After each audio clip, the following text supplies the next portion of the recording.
Isa na naman pong kontrobersyal na balita ang kumakalat dito sa community ng crypto, kung saan ay may mga nagsasabing ang US Treasury ay gumawa ng isang account sa XRP Ledger or XRPL.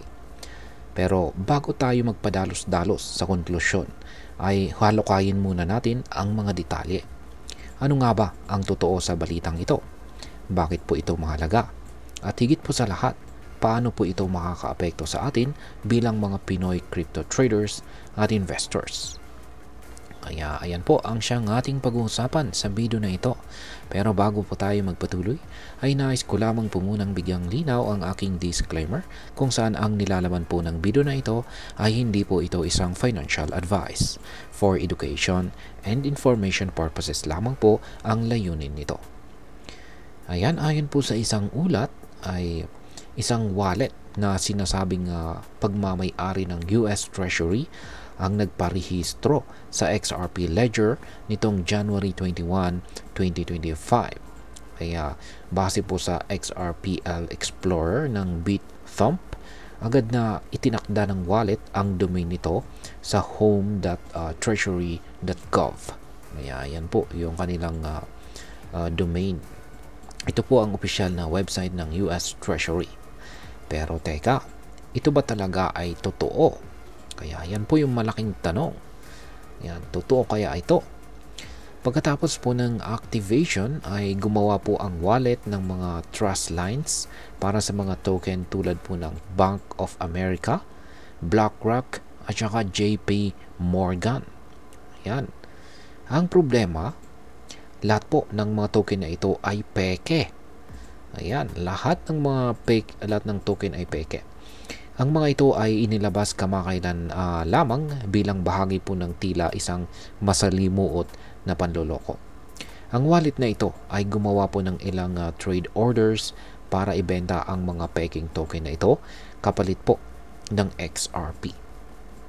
Ang pinakamalaking trade order ay naglalaman po ng 299 million JP Morgan tokens na ipinagpalit po sa 33.23 million na XRP. Gamit po ang rate na 0.11 XRP kada JP Morgan token. Ngayon ay bakit po ito naging malaking usapan? Ayan. Nagkataon po ang insidenteng ito sa inauguration ni Donald Trump bilang Pangulo ng US nitong January 20. Dahil dito, maraming umaasa na magkakaroon po ng mas pabor na regulasyon para sa cryptocurrency. Dagdag pa rito ay sinabi po ni Ginoong Jeremy Allaire, siya po ang CEO ng Circle, na may posibilidad na pumirma si Trump ng executive order para gawing mas madali para sa mga bangko na mag-trade at saka mag-alok ng crypto services. Bukod dito, nagbigay rin ng positibong pananaw si Ginoong Brian Moynihan. Siya naman po ang CEO ng Bank of America na bukas ang mga traditional na bangko sa paggamit po ng cryptocurrencies basta't magkakaroon ng malinaw na go signal mula sa mga regulators. Dahil sa mga pahayag na ito, mas nadagdagan ang kredibilidad ng mga sinasabing XRP wallets kahit peke ang mga ito. Ngayon ay ano naman po ang sinasabi ng Zoom sa isyong ito? Isa po sa mga interesting na detalye ay ang pagkakaroon po ng Zoom verification tag ng mga wallet na ito.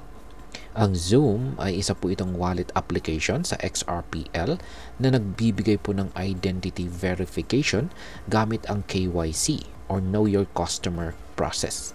Pero ayon po kay Ginoong Wetsi Wind, siya po ang founder ng Zoom, hindi nangangahulugan ang KYC na ang isang account ay opisyal na konektado sa isang entity tulad po ng US Treasury. Nilinaw din po ni Wind na ang Zoom ay nagvi-verify lamang ng pagkakakilanlan or identity ng isang individual. Gayunpaman ay wala pong garantiya na ang taong ito ay lehitimong kinatawan ng organisasyon o kumpanyang ginagamit bilang pangalan ng wallet. Dagdag pa rito ang domain field at ang mga issued tokens sa XRPL ay maaaring i-edit ng sino man, kaya madali pong manipulahin ang impormasyon.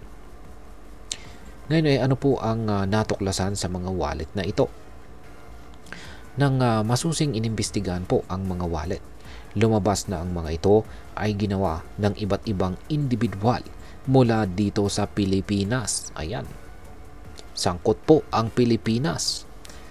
Yan, Pinoy po ang mukhang may kagagawan nito. Totoo ngang dumaan po sila sa KYC, pero hindi ibig sabihin nito na sila ay konektado sa US Treasury o anumang malalaking organisasyon. Sa madaling salita, scam ito na naglalayong linlangin ang mga tao. Sinabi rin ni Ginoong Wind na dapat mag-ingat ang mga gumagamit o user ng XRP Ledger. Huwag pong basta maniniwala sa pangalan o domain ng isang account at maghintay po ng opisyal na kumpirmasyon mula sa mga mapagkakatiwalaang source. At ngayon ay ano naman po ang maaring maging epekto nito para sa atin bilang mga Pinoy crypto traders or investors, lalong-lalo na yung mga interesado kay XRP. Yan, napakahalaga po ng usaping ito para sa atin, lalo na kung ikaw ay isang Pinoy crypto trader o investor na interesado kay XRP. Una ay ipinapaalala po nito sa atin ang kahalagahan ng due diligence. Huwag pong basta-bastang magtiwala sa anumang impormasyon na makikita natin online, kahit na mukha itong legit o may kasamang opisyal na domain tulad po ng home.treasury.gov. Pangalawa, ipinapakita rin ito na kahit ang mga advanced na technology tulad po ng XRPL ay maaring gamitin sa panloloko. Kahit hindi tayo magiging maingat, maaari po tayong maging biktima ng mga ganitong scam. At ang pangatlo, ito ay isang wake-up call na kailangan pong patuloy na mag-evolve ang regulasyon sa crypto space. Hindi lamang sa US, kundi pati na rin dito sa Pilipinas, upang mas maprotektahan ang mga investors mula sa mga scam. Yan, bilang panghuli ay ano naman po ang aking masasabi tungkol dito. Para sa akin ay mahalaga po ang edukasyon dito sa crypto space. Hindi po sapat na mag-invest lamang tayo, kung saan ay dapat alam din natin kung paano gumagana ang technology, ang mga posibleng panganib o risk at kung paano po mag-ingat. Ang balitang ito ay isang halimbawa kung paano madaling magamit ang pangalan ng isang kilalang institution upang manloko ng mga tao. Kaya lagi po nating tatandaan, do your own research.